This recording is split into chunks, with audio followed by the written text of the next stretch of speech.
di rekan kerja kita. Semoga semakin berhasil dan bermanfaat bagi kita semua dan bagi anak didik kita. Amin.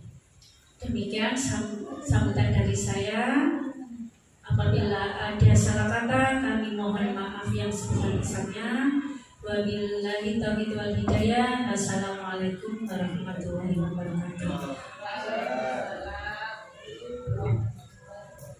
Terima kasih Ibu Nurul sebagai Kepala Sekolah di UPTS Nusari.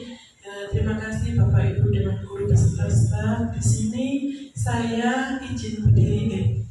Saya akan memaparkan rencana tindak lanjut rancangan pembelajaran pola hidup sehat. Di sini saya memakai akronim MASBEBAN dengan kepanjangan makanan sehat dan kebersihan badan. Di sini saya untuk memenuhi tugas PKG PJUK, saya masuk di kelas 1 PKG PJUK Kota Pasuruan. Next.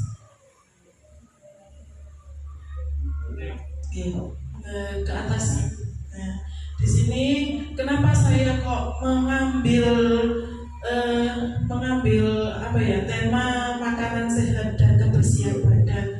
Di sini saya selaku salah satu guru UKS karena melihat hasil setelah screening kesehatan, screening kebersihan badan dan screening gizi anak-anak itu banyak sekali yang dirujuk. Itu salah satu alasan saya kenapa saya mengambil tema ini. Ya, di sini latar belakangnya kesehatan tubuh adalah keadaan di mana semua sistem tubuh seperti sistem peredaran darah, pencernaan, pernafasan, syaraf dan lainnya berfungsi dengan baik dan dalam keadaan seimbang. Untuk menjaga kesehatan tubuh, penting untuk menjalani gaya hidup yang sehat, termasuk makan makanan bergizi dan menjaga kebersihan badan. Makanan bergizi atau makanan sehat merupakan makanan yang memberikan nutrisi yang diperlukan tubuh untuk berfungsi dengan optimal, menjaga kesehatan dan mencegah penyakit. Makanan sehat terdiri dari berbagai jenis bahan makanan yang kaya akan zat gizi seperti vitamin, mineral, protein, lemak sehat, karbohidrat, serat, dan air. Selain makanan sehat, kebersihan badan juga merupakan aspek penting untuk menjaga kesehatan badan.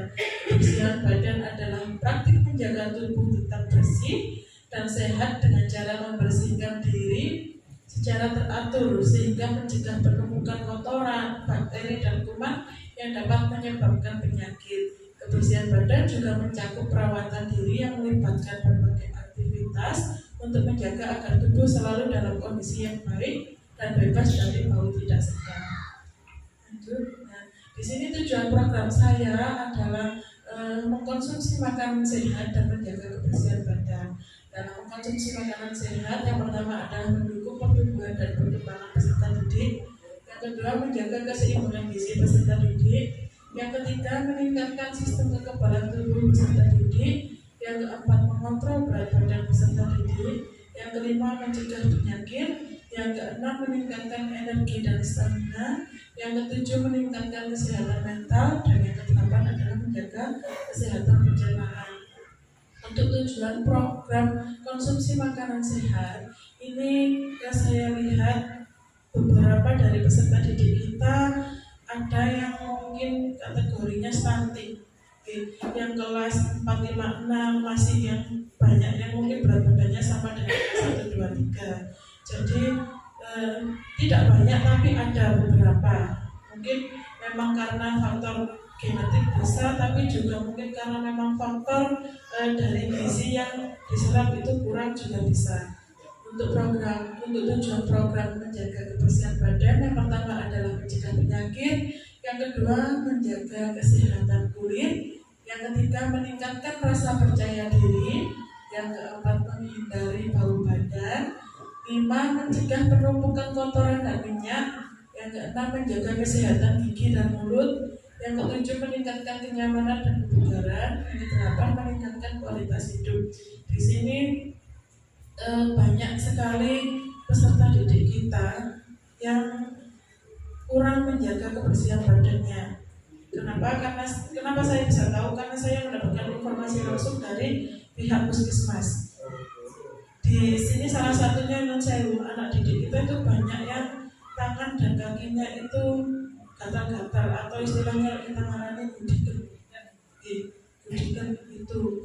Yang terus dari pihak puskesmas juga menyampaikan banyak yang giginya itu rusak, keropos, dan yang saya menguning sampai tidak bisa dihilangkan gitu. Terus untuk ya ada lagi yang ini yang salah satunya bau badan. Salah satunya adalah peserta didik kita yang sudah balik dan sudah dewasa.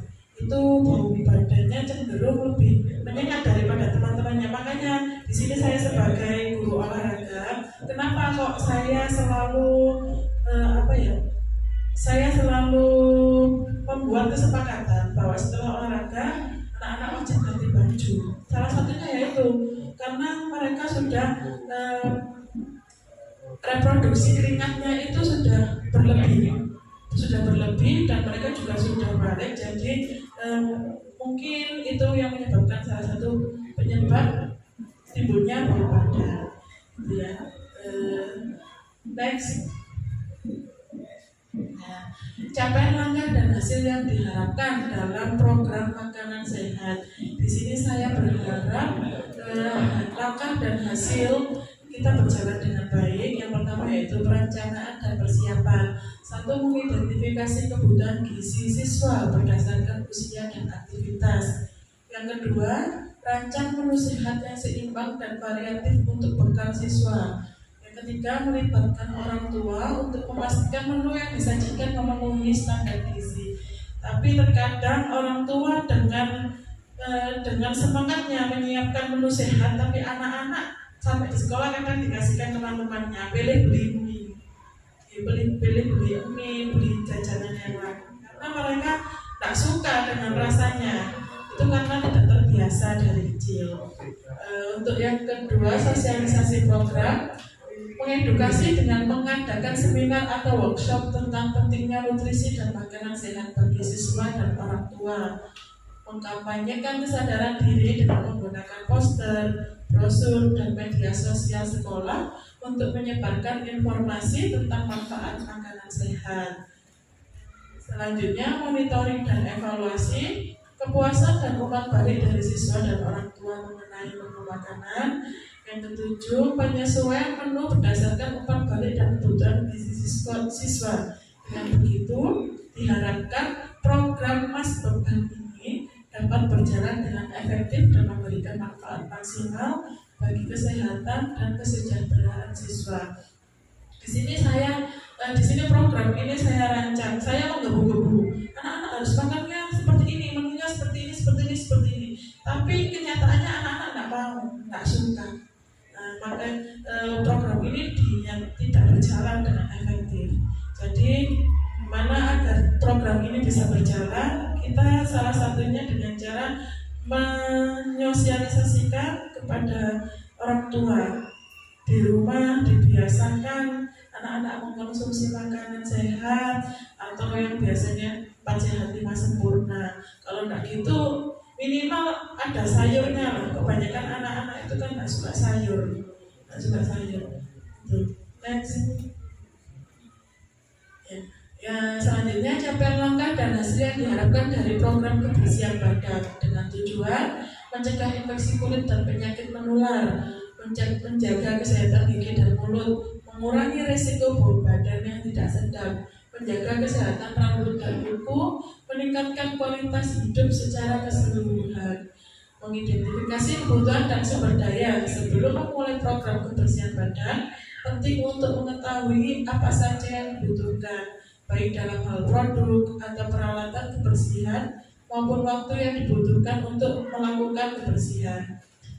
Mengedukasi dan penyuluhan, menjelaskan tentang manfaat kebersihan badan untuk kesehatan fisik dan mental, menginformasikan tentang teknik-teknik kebersihan yang benar, Misalnya cara mencuci tangan yang tepat, cara menyikat gigi yang benar, dan cara mandi yang efektif.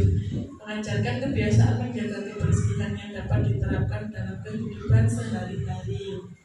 Kegiatan kebersihan harian, mandi, mencuci tangan, merawat mulut dan gigi, perawatan rambut, perawatan kulit, perawatan kuku.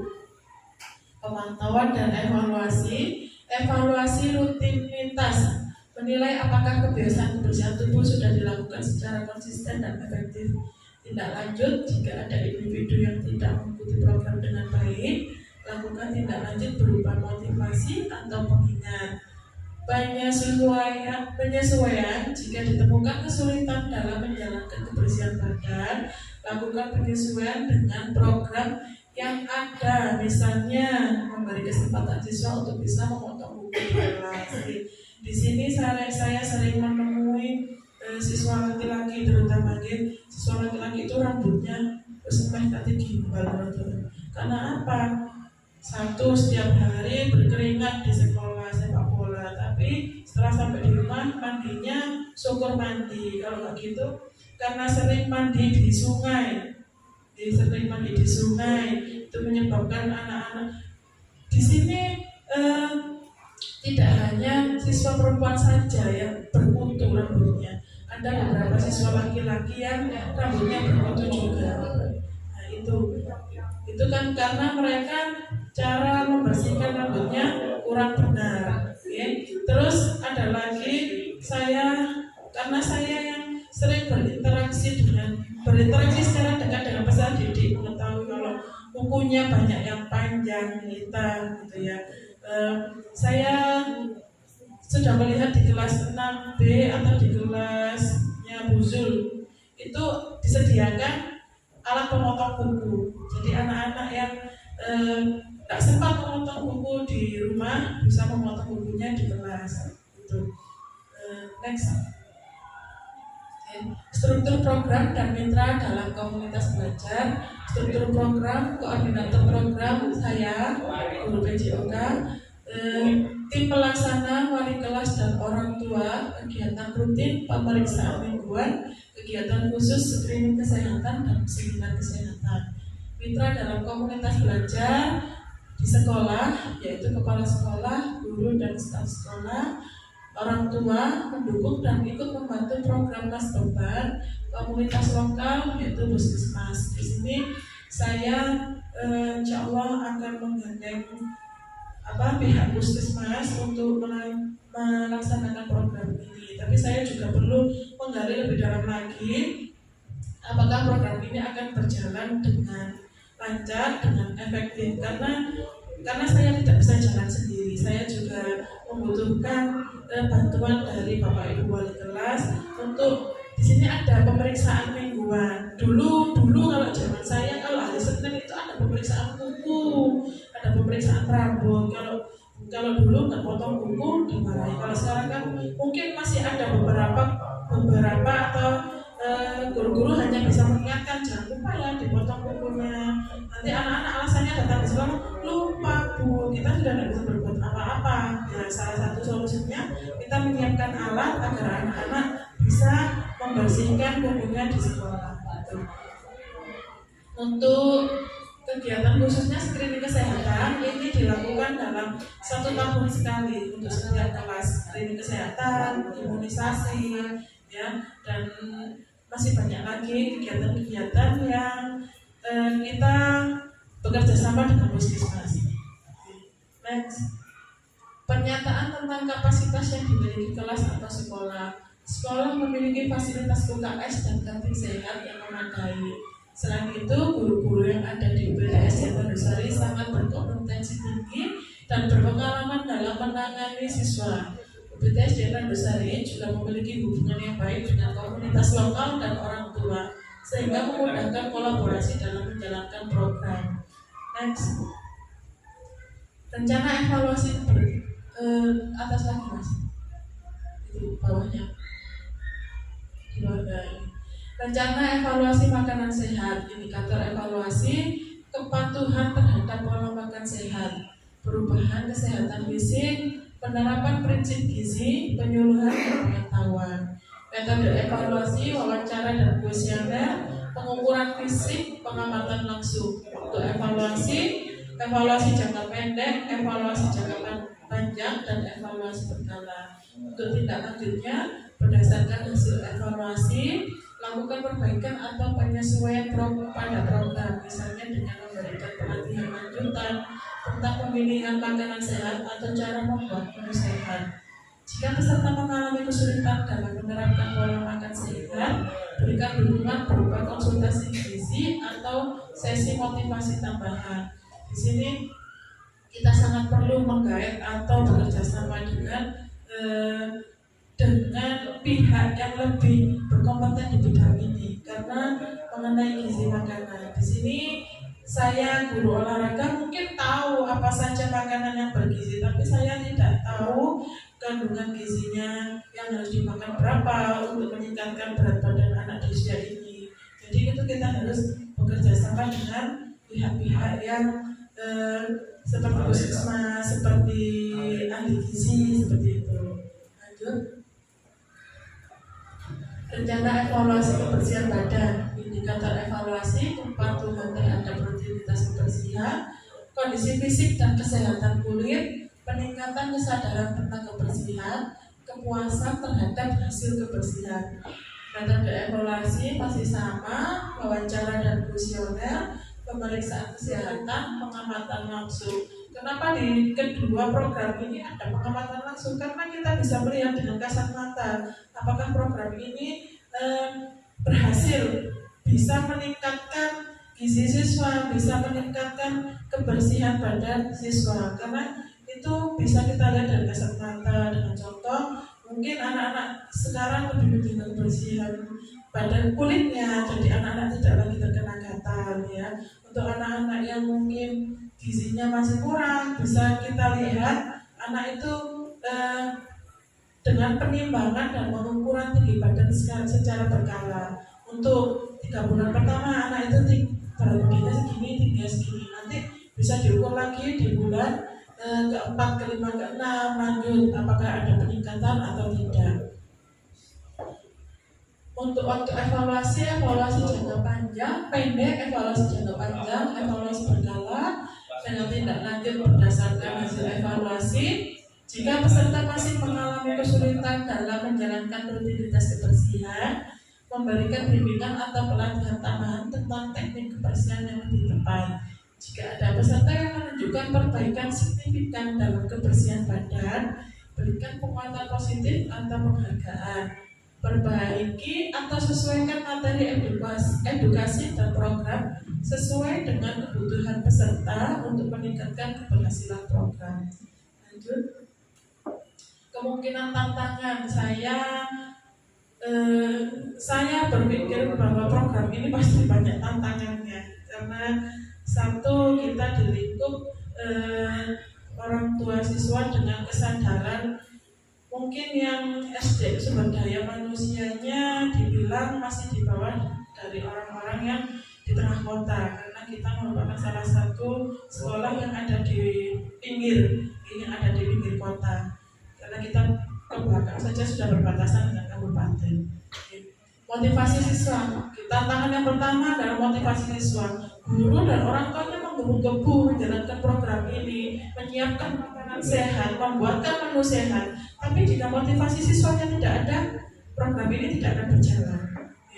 Tidak semua siswa suka dengan makanan sehat yang disiapkan oleh orang tuanya, dan tidak semua siswa memperhatikan kebersihan badan mereka. Ada yang bangunnya siang.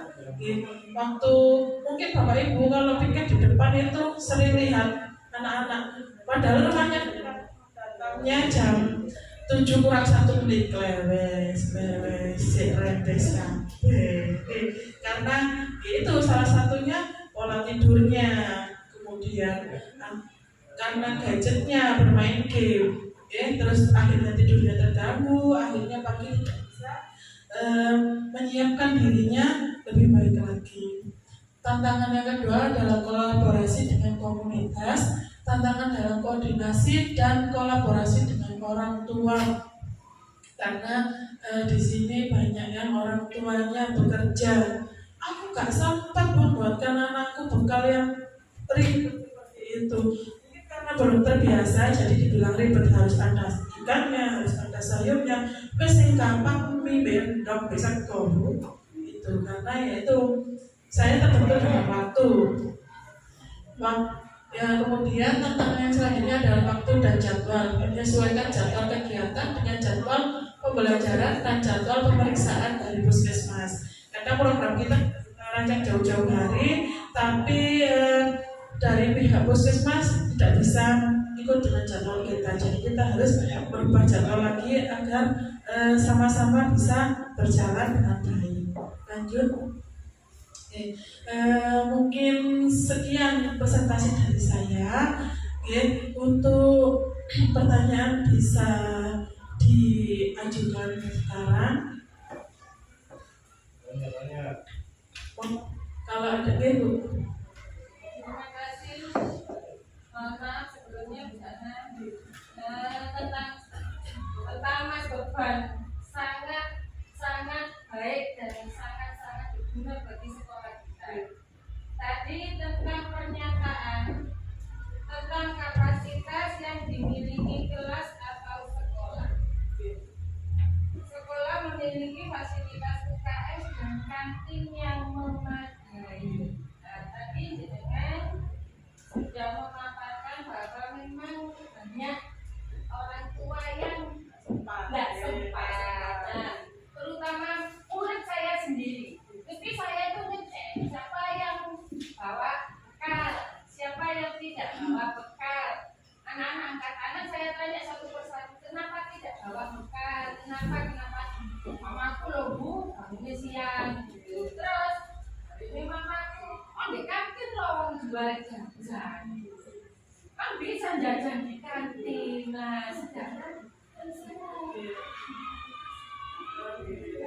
terus gimana itu solusinya? Banyak yang saya tanya seperti itu. Jadi diberi 110.000. Terima kasih.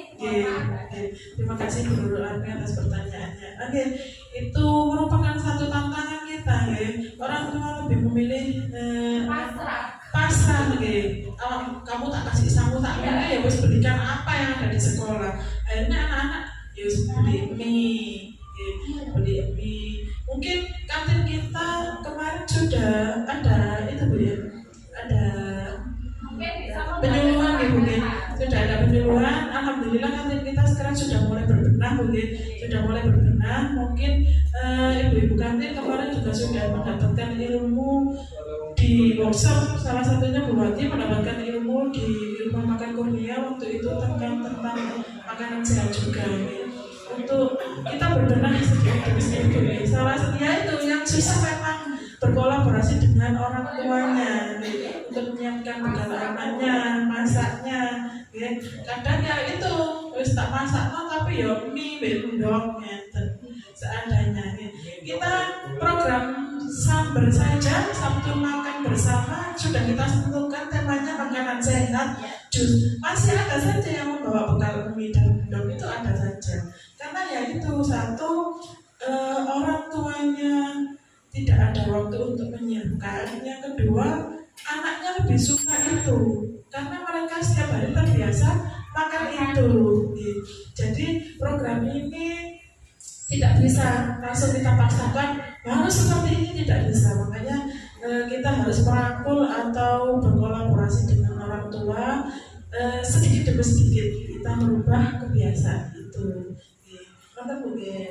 Terima kasih. Enggak? Ada lagi?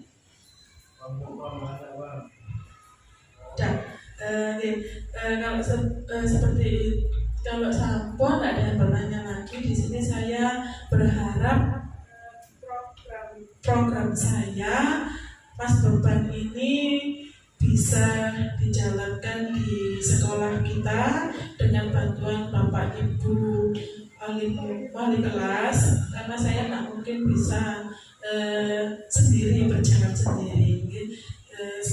Cukup dari saya. Terima kasih atas waktunya. Saya akhiri. Wassalamualaikum warahmatullahi wabarakatuh.